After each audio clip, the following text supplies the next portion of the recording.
Sonora FM.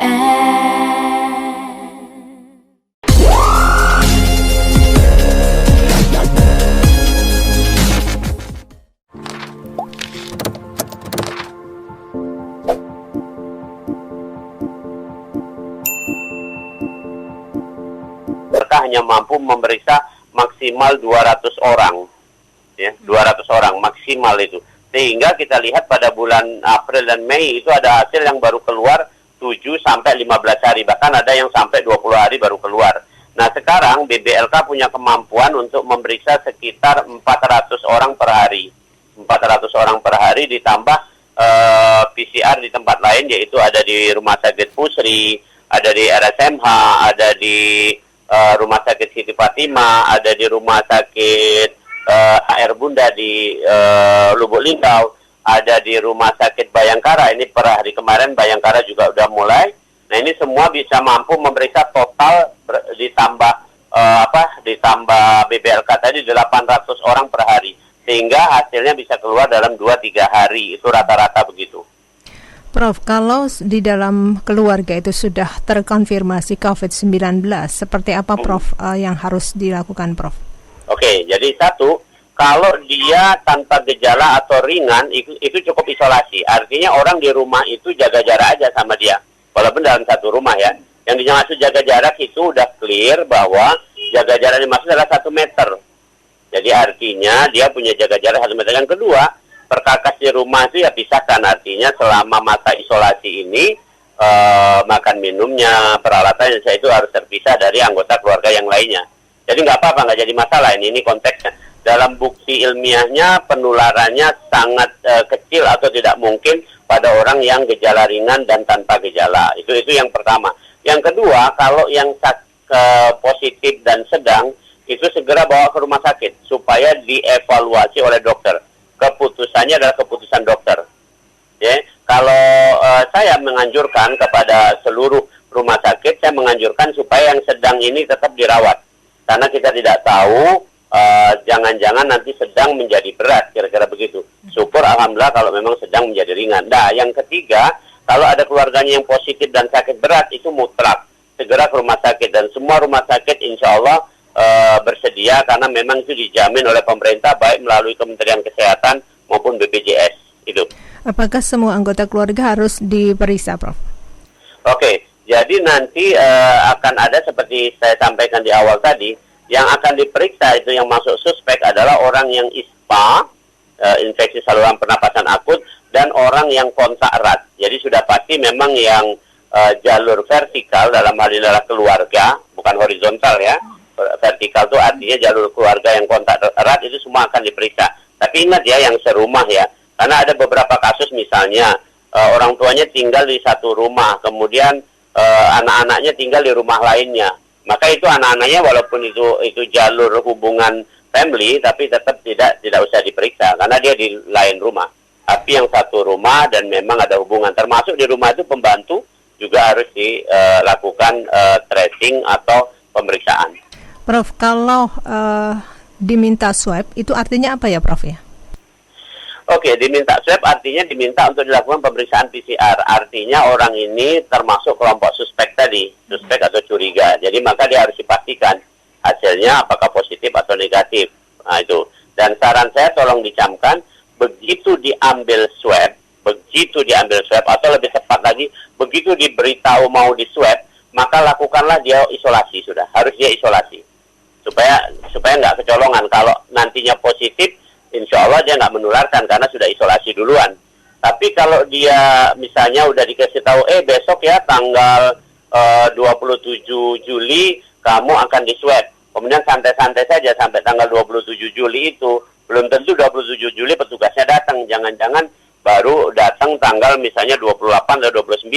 Berarti selama 5 hari ke depan ini dia lolos dari pantauan itu. Bahaya yang seperti itu. Jadi saran saya begitu mau di swab berarti mau dipastikan apakah positif atau negatif. Yang kedua, begitu ada pemberitahuan swab langsung lakukan isolasi mandiri.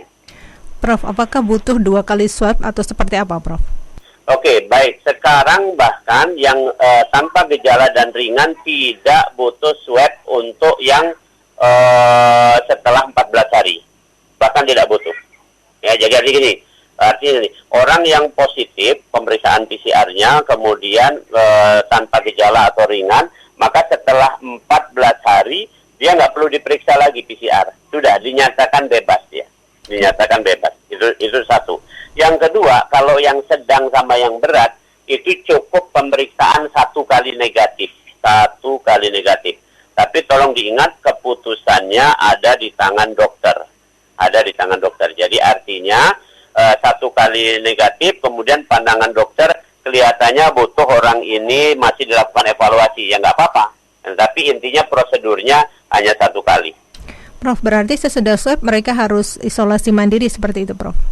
Oke, jadi dianjurkan kalau yang tanpa gejala dan ringan itu isolasi lagi tambahannya 3 hari. Kalau yang sedang dan berat dan kemudian setelah sembuh, kemudian negatif swab, maka dia harus isolasi kira-kira 7 hari. Setelah itu silakan untuk beraktivitas lagi. Berarti ini tahu positif atau negatifnya masih memerlukan waktu ya, Prof, ya, untuk mengetahui COVID atau tidak.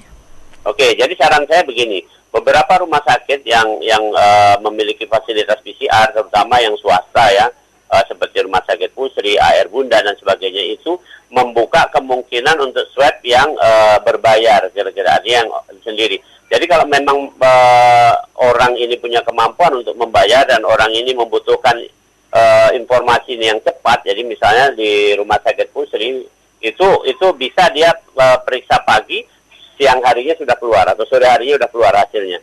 Jadi keputusan begitu. Tapi kalau yang reguler tadi ya kira-kira sekarang ini 2-3 hari baru keluar, demikian. Berarti memang lebih baik langsung PCR seperti itu, Prof, untuk memastikan. Ya, jadi sekarang mohon maaf ya kalau bahasa mudahnya sekarang memperingan ya. Kemarin sebelum ini pemerintah mengatakan tarif rapid paling tinggi hanya 150.000. Kemudian pemerintah lagi mengeluarkan peraturan yang terbaru ini yang kami pahami semua bahwa ini artinya rapid tidak diperlukan lagi, kira-kira demikian. Jadi intinya kalau masyarakat ini ada curiga ada apa, segeralah lakukan swab dengan cara tolong kontak kepada puskesmas terdekat. Ya, yakin saya puskesmas sudah dikasih tahu bahwa puskesmas harus menindaklanjuti yang seperti ini. Kalau misalnya ada belum tindak lanjut, boleh nanti disampaikan ke Dinas Kesehatan atau nanti mungkin setelah ini akan dibentuk namanya Satgas ya. Kalau kemarin gugus tugas. Biasanya kalau kemarin ada lapor ke saya. Jadi setelah misalnya nggak ada tindakan, lapor ke saya, kemudian saya akan menindaklanjuti ini puskesmas mana nih. Saya telepon, oh rupanya begini-begini. Pasti ada tindak lanjutnya cepat. Termasuk perusahaan, termasuk apapun yang ada kasus-kasus seperti ini segera lakukan. Ya, keluarga, perusahaan, apapun lah. Prof, kalau misalnya nih Prof, sudah terdeteksi atau sudah mengikuti swab, kemudian dia kontak lagi dengan karyawan, dengan keluarga seperti itu, apakah ada kemungkinan orang-orang sekitarnya juga akan terkena atau apa yang harus dilakukan? Apakah ikut juga harus PCR dan sebagainya, Prof? Oke, jadi makanya saya tadi bilang mulai dari pemberitahuan swab, jadi seseorang si A mau di swab, maka mulai dari pemberitahuan itu dia mesti isolasi. Ya, surat itu tolong ditunjukkan, misalnya dia orang kantoran atau pekerja perusahaan, tolong surat pemberitahuan swab itu diberitahukan ke kantornya bahwa saya harus melakukan isolasi, kira-kira begitu. Nah, jadi supaya dia nggak kontak itu. Nah, cuman tadi pertanyaannya adalah gimana nih kalau orang ini belum tahu dan memang nggak tahu ya, terus akhirnya setelah swab pun masih keliaran. Ya ini resiko, nanti kita tunggu sampai hasilnya keluar ya.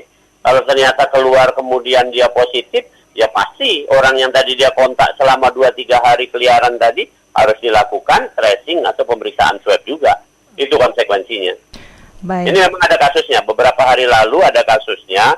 Mohon maaf saya sampaikan saja, ada suatu perusahaan itu positif cukup banyak, kemudian rupanya perusahaan itu katakanlah sedang rombongannya main golf, kira-kira begitu kan.